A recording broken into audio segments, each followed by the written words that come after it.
What is up, Bills Mafia? Tommy here. And boy, oh boy, did Colin Cowherd ruffle a lot of Bills Mafia feathers the other day with his comments about the Buffalo Bills.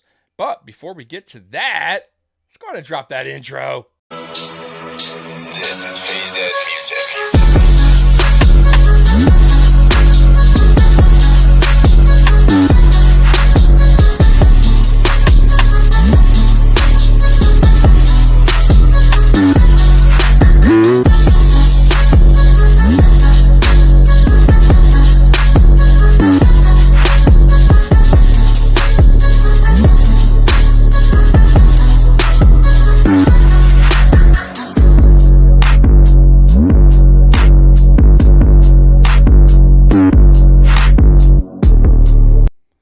Welcome to the Mafia Sports Report. I am Tommy. Hit that like, hit that notification bell, and of course, you gotta subscribe. Anyways, guys, back to the main topic, and that is Colin Cowherd.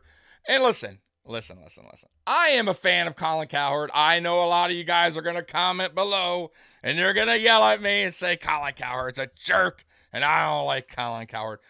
Listen, Colin to me is one of the better sports personalities that are out there. Is he right all the time? No. Does he go a little overboard? Yes. But is he fair? Yes. I do believe he's fair most of the times, okay? That doesn't mean he's always right. And you're allowed to have your opinion, and that's what he is. He's a sports personality. But I don't feel like he's so over the top like a Nick Wright would be, or you know what I mean? So, or Skip Bayless, right? Where it's just so one-sided, and you could tell he doesn't know what the hell he's talking about. He just wants to, clickbait you, you know what I mean? And to stay in tune to his channel or whatever show. But the other day he went on his show, the Colin Cowherd, and he was talking about the Buffalo Bills, and we just went ahead and signed Leonard Floyd, and he was not happy with that. He thinks that we have neglected the offense, and he had some points in his takes. Okay, he wasn't completely wrong, and I'm gonna explain to you why I feel like he wasn't completely wrong. And by the way, I put this on Twitter, no joke. 254,000 views because I took a clip from the show of Cowherd's show, put it on Twitter. I wanted to know what Bills Mafia felt about what he had to say about the Buffalo Bills. And I had, it's up to like 200 people that responded, 254,000 views. Crazy, right? It's probably one of my biggest tweets ever, right? A lot of responses. There was a lot of F Cowherd, he's an idiot. There's a lot of people also agreeing with Colin Cowherd and what he had to say. A lot of people are looking into that video a little bit wrong on what he had to say. So basically his point was the Buffalo Bills have, since Sean McDermott has arrived, have concentrated on the defense a lot more than the offense, which I could tell you that is true. Okay, now I'm not saying it's all defense. They haven't done anything offensively as far as free agents and drafting, but I will say they have spent more money on their defense than their offense, especially in free agency, and also through the draft.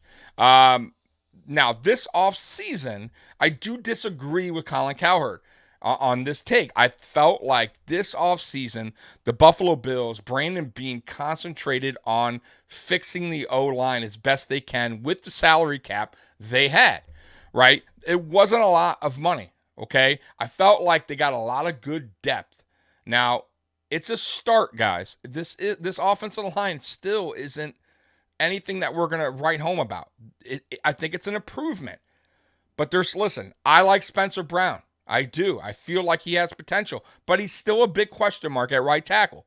We went ahead and signed Brandon Shell, who I like, but is he a starter? Maybe. Can he beat out Spencer Brown? Maybe, but what's that say about Spencer Brown? And Shell's only here on a 1-year contract. Matter of fact, all of the offensive linemen that we signed, except for McGovern, are all 1-year deals. What does that tell you? That tells you that, once again, we only could do so much and we only could afford so much, so we did 1-year deal. So these guys aren't here to stay. That means we're back to the drawing board next season and finding offensive linemen that are quality offensive linemen that could start in this league, right? It's not easy to do, guys. It isn't. It means a lot of times you got to go through the draft. And that's what we did. We did go through the draft. We got Osiris Torrance, who I was screaming for all off season before the draft started. I was saying the Buffalo Bills need to draft Osiris Torrance. I had a lot of heat. A lot of Bills Mafia did not like me saying that. They felt like we needed a draft tackle, which would have been fine too. But I felt like Osiris Torrance, if he was available, he was your guy. He was the best right guard in the league by far, in my opinion.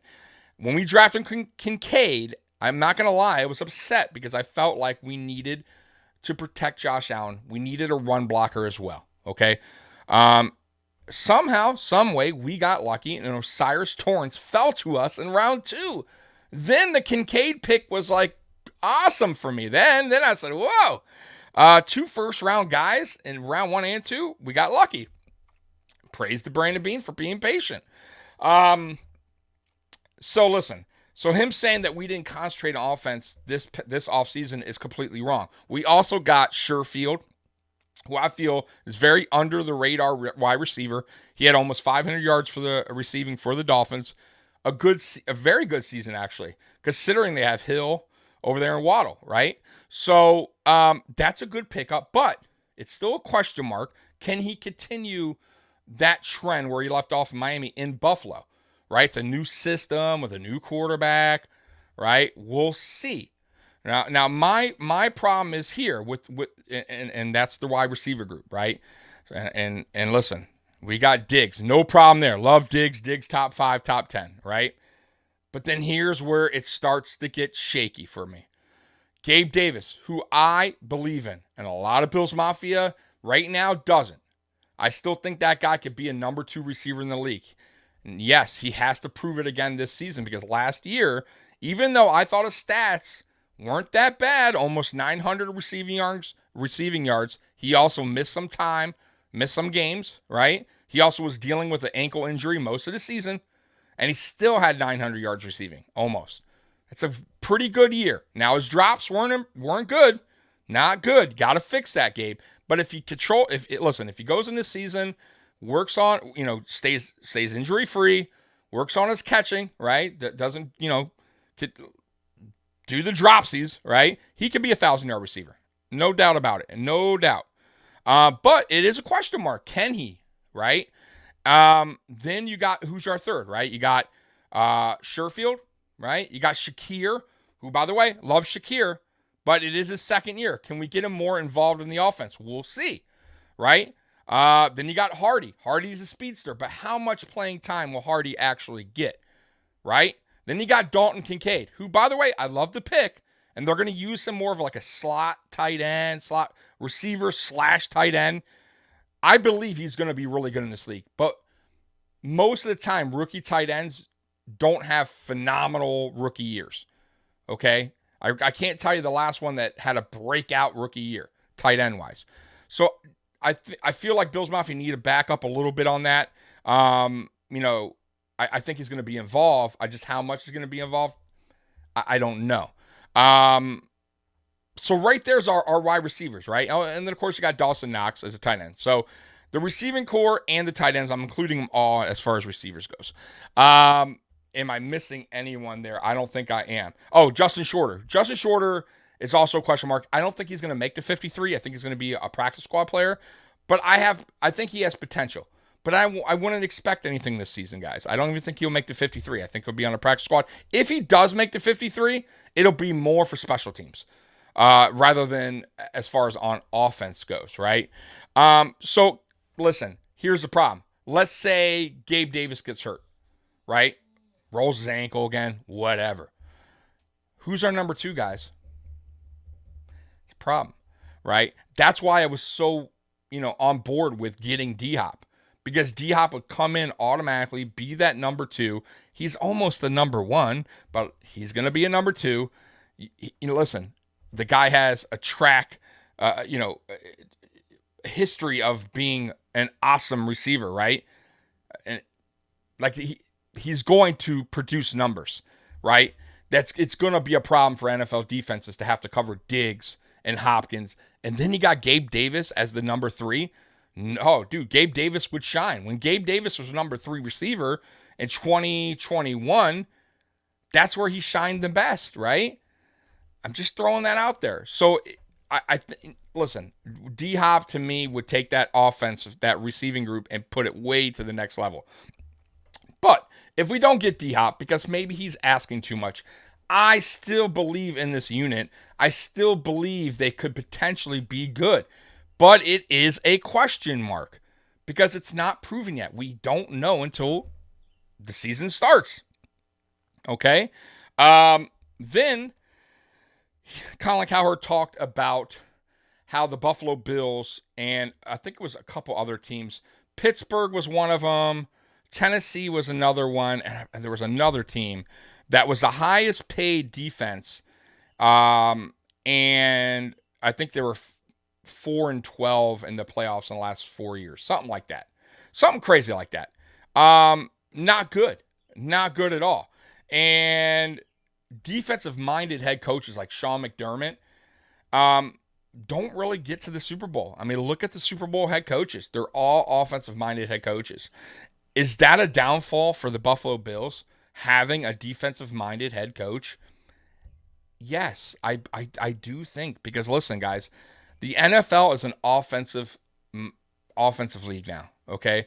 The days of defense, these battles, these games where it's 10-7, 14-10, defensive battles, like that's just not around anymore. There's, the league has gone to protecting the quarterback way more, right? A lot more penalties, right, for the receivers. They want scoring. They don't want low-scoring games, right? So that's why offensive gets the calls more than the defense gets the calls, right? I'm not just telling you this because I'm just, guessing. This is reality. This is the way the NFL is. Kind of like NBA, like basketball. You don't see good, bad defensive teams anymore. It's all offense. People like scoring. And that's what the league went with. And that's what the NBA did, right? That's what baseball's even going through now with rushing they want the game to go fast and fun. They want scoring. That's what people like. They don't like defense. Now, some people do. I don't mind defense. But can you win with a defensive-minded head coach? Look at the Super Bowl. 38-35. Chiefs won. Both teams were pretty good at defense. But it came down to who had the better offense. At the end of the day, they both scored high amount of points. So, listen, when you get into the playoffs, you're playing high-powered offenses most of the time. And you got to beat them out on offense. And I kind of feel like sometimes that's Sean McDermott's downfall. He's not an offensive-minded head coach. And, a lot of the pieces he picks up are on the defensive side of things. And does it really help in the playoffs? Because, to Colin Cowherd's point, yeah, we might have been a number 1 overall defense, right? Top 5 defense for the past, 5-6 years. But what has that done for us in the playoffs? Nothing. The defense has let us down, if anything, right? So it tells you right there. Doesn't matter. You got to have an offense that, you got to have a high-powered offense and offensive-minded head coach to battle the other coach. It's a game of chess, man. But you got to have an offensive-minded head coach, right? And my fear is Sean McDermott, defensive-minded head coach, Ken Dorsey, who's a very young OC, and I know a lot of you guys are going to come back on the comment section and say, "Oh, Ken Dorsey, man, he sucks, bro. He's so vanilla, blah, blah, blah." Okay, listen. Guys, did you know Ken Dorsey had better overall stats than Brian Daboll last year? The year before, when Daboll was OC? Did you know the team scored more points? Did you know the team was better on offense? And I'm telling you this because we had no Cole Beasley. We had no Cole Beasley. Dawson Knox was a no-show because we were using him a block because our offensive line was so bad. So you can't just point the finger at one guy when things don't go right on offense. You got to sometimes look at the personnel and go, okay, our offensive line sucks. right? So now Ken Dorsey has to change it up and do this play and do that play because he has to make up for the offensive line not being able to block for Josh Allen now, right? We can't run because he can't run block. Oh, Isaiah McKenzie, he was supposed to be the fill-in for Cole Beasley. Oh, no, how's that going? Not good, right? Now they're doubling Stephon Diggs. Okay, Gabe, go out and we're going to throw. Oh, he dropped the pass. Oh, Gabe Davis got hurt. Now Gabe Davis, he's 60%. He's not right. All right? So now who do you go to? Okay, Khalil Shakir, go in there, rookie. And I like Khalil Shakir. And I thought he did some good last season. I do. But he was a rookie, right? He's not ready yet. We had nothing to go to. So once they doubled Diggs, it was tough. Is that on Ken Dorsey? Guys, is it? And what is Sean McDermott going to do? He's a defensive-minded coach, so he can't go to Ken Dorsey and give him tips like an Andy Reid would, right? And say, hey, man, I know this, offensive line's not doing this. Let's do it. Ken Dorsey was alone in that, right? I know he had assistant head coaches, assistant offense coordinator, but you need that head coach. And I kind of feel like Sean McDermott is lost when it comes to the offense. You guys seen it in the playoffs. You guys seen it in regular season games. He's not very good with clock management either. Now, this isn't a bashing of Sean McDermott, so I want you guys to just hold off on the comments and watch the end of this video, right? Please. I absolutely love Sean McDermott and Brandon Beane, what they've done for the Buffalo Bills. I've been a fan since 1989.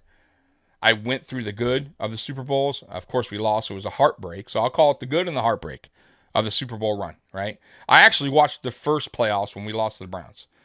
Heartbreak. Then we got Super Bowl very following year, which we should have won versus the Giants. We were a better team. That was the one Super Bowl we should have won. Heartbreak. We lost. Okay? And then we went through a major drought in the 2000s, right? Major drought. 17 years, right? Then we got Sean McDermott, and I was like, oh, who's this guy, right? Here we go again, right? Just another coach throwing at us. More losing yet to come, right? And no, hold up. He actually told us what he's going to do, and he actually did it, right? Every coach that comes into any team is going to tell you all the good, everything you want to hear, right? We want the right guys in here, right? We want the winning back in this city, right? Blah, blah, blah, blah, blah, blah, blah. Most of the time, it's all talk, right? Just like politicians, right? You got to deliver on your word, right? And I felt like Sean McDermott definitely has delivered. But he's been here since 2017. We are now going into the 2023 season. We have yet to reach a Super Bowl. We know that Sean McDermott is good enough to win the AFC East. We know that Brandon Beane is good enough, and honestly, one of the best GMs, to build a team, right? Get the right guys in here. No doubt about it. But what is preventing us from going over that hump that we're stuck on of getting us to the Super Bowl? Is it Sean McDermott now? Can it be?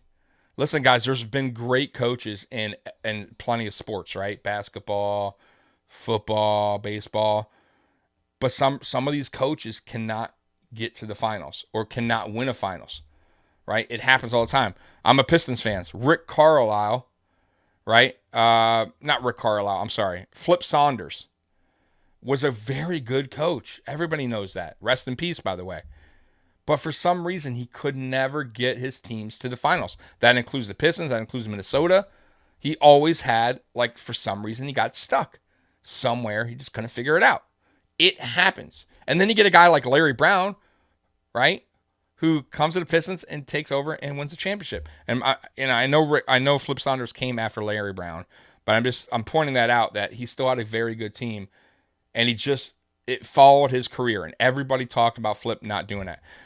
Now, going to football, the Cincinnati Bengals, right? Marvin Lewis, same thing, guys.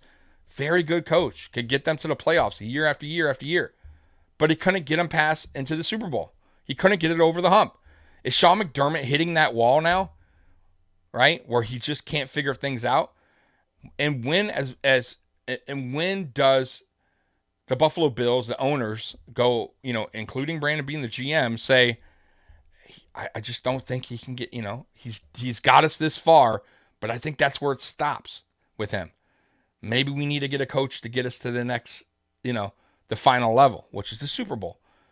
And I'm not there yet, guys. I'm not, because I still believe in Sean McDermott.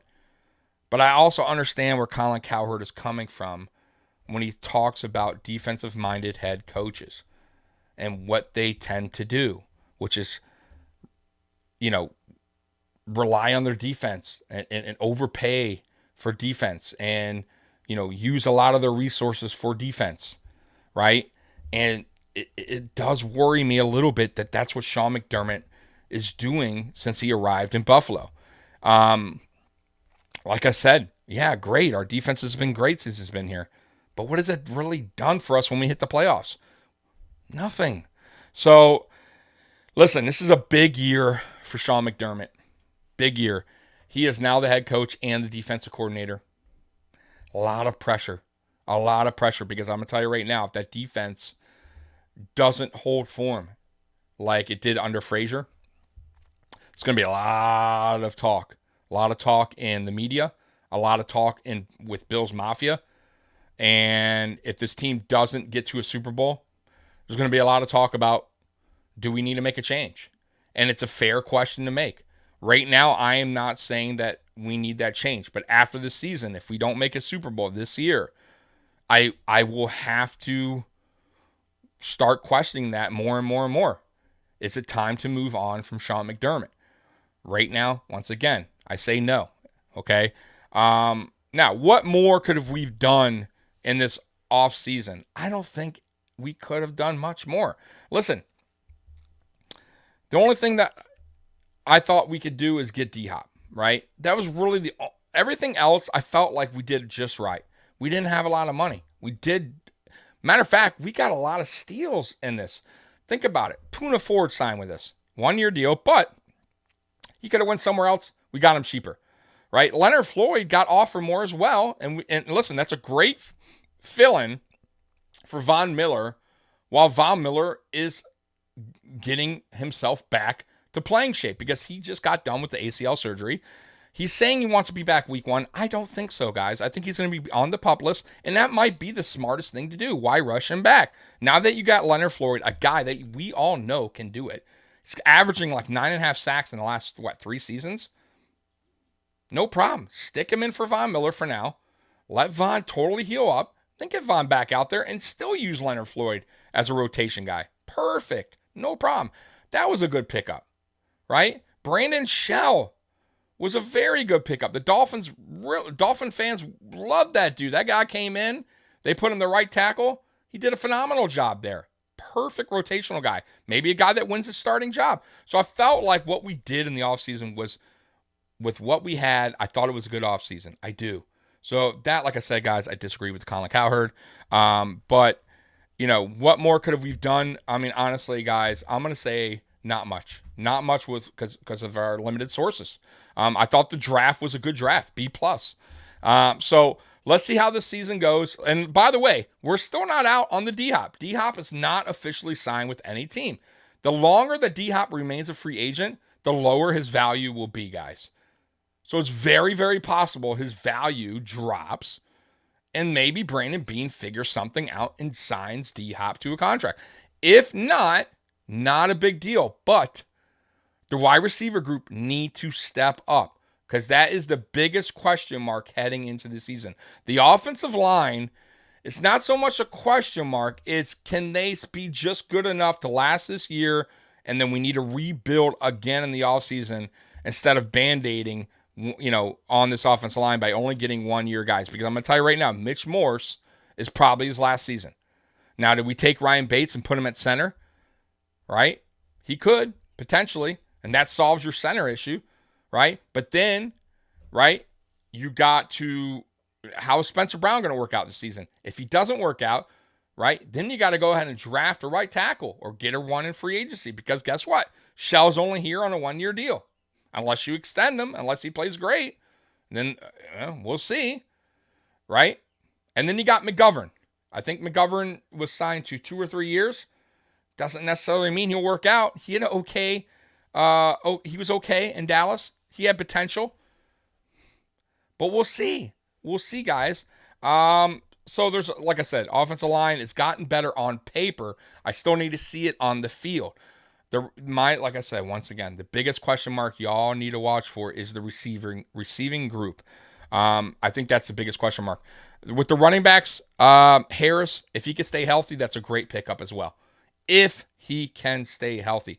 And by the way, tomorrow at 8:30, I'm gonna have Kyle Trimble from Banged Up Bills on live with me, and we're gonna go over all the player injuries from all the free agents that we picked up, including the players we drafted, and then some of the current players or that we had, like the Tre'Davious White, Von Miller, Damar Hamlin. So he'll give us a good insight of all these players, their injury history, what to expect going into the season, what to look for, all that good stuff. So you want to tune in tomorrow at 8:30. It'll be me and Kyle. Mikey, unfortunately, can't join us because he's going to a graduation. So, guys, I hope you enjoyed this. Like, subscribe, hit the notification bell. Bills Mafia, I love you. And as always goes, Bills, I'm out of here. Peace.